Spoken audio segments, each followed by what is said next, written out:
I hadn't planned on speaking that night, but silence can only stretch so far before it snaps. Mine ended the moment I realized who had taken my place, not in my husband's heart, but in my children's lives. I can still hear my own shaky breathing as I hit play on the hidden camera footage. It was shallow, trembling, caught somewhere between hope and dread. 3 miscarriages. 3 tiny heartbeats that never had the chance to become memories. People kept telling me, God will give you more. But something in me felt a darker truth tightening around my life. Then she appeared on the screen, my mother-in-law, moving around my kitchen like it belonged to her. And I watched her do it, twisting open a small vial, tipping it into my morning drink. Calm, practiced, like she'd done it before. My throat didn't close from shock, it closed from confirmation. But the real hit landed seconds later when my husband called her. His voice was unmistakable, steady, tired, and full of something he didn't want anyone to hear. It's done, he said. She took it this morning. Don't worry, she won't keep this pregnancy either. I didn't cry.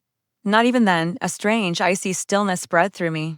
They hadn't lost my children. They had taken them. When I met him, he talked like he'd been waiting his whole life to meet me, kind, attentive, looking at me like I filled a space in him no one else ever could. And his mother, she smiled too wide, held my hands too long, told me things like, my son is everything I have. Don't ever take him from me.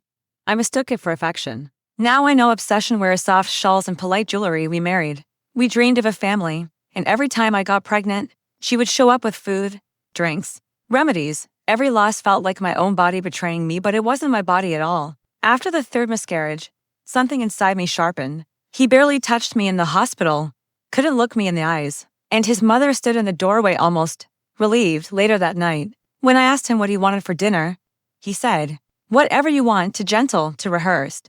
Something inside me whispered, watch, and that's how the tiny camera ended up behind the cabinet. Small and silent, it became the only witness I could actually trust, and it caught everything. I didn't explode with anger, I didn't scream. Instead, a strange clarity filled me. I didn't confront him. Not yet. I spent 3 days planning. Every hour and every move carefully thought out. I made copies of the footage, one for my lawyer, one hidden in my locker at work, one with a friend I trusted completely. Then I met privately with a doctor and told her everything. She confirmed what the substance was, a medication that causes serious pregnancy complications when taken slowly and regularly, especially if given by someone close enough to hide it.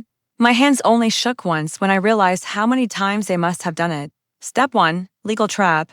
I filed a quiet police report. My lawyer prepared an emergency protection order, saying it was one of the clearest cases he'd ever seen. Step 2, financial safety.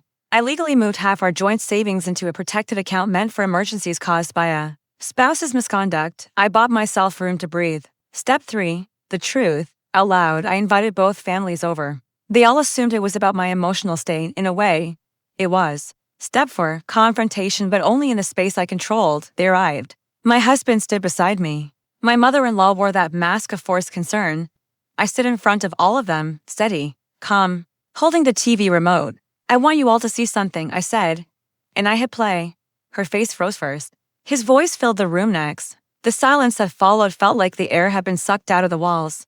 My husband stepped forward. This is edited. No, I said, cutting him off. For once, you don't get to lie. I placed the doctor's report on the table, then the legal papers, then the restraining order. His mother's legs buckled. He reached for my arm, but the officer waiting outside stepped in instantly. Sir, please step back. The look on his face when he realized I had outmaneuvered him, every exit sealed, felt like justice filling my lungs again. He was arrested for conspiracy and endangerment. She was arrested for administering harmful substances. The court moved quickly. The evidence was impossible to deny. And for the first time in years, I actually slept. People ask if I miss him, if I miss the life I thought I had. No, I grieve only the children they stole. But even that grief feels lighter now because I know this. I didn't lose my place in his life. He gave it away to his mother, to fear, to selfishness, and I took my life back with truth. Not tears. Tonight, I finally stood up to speak, and for the first time, they had nowhere left to hide.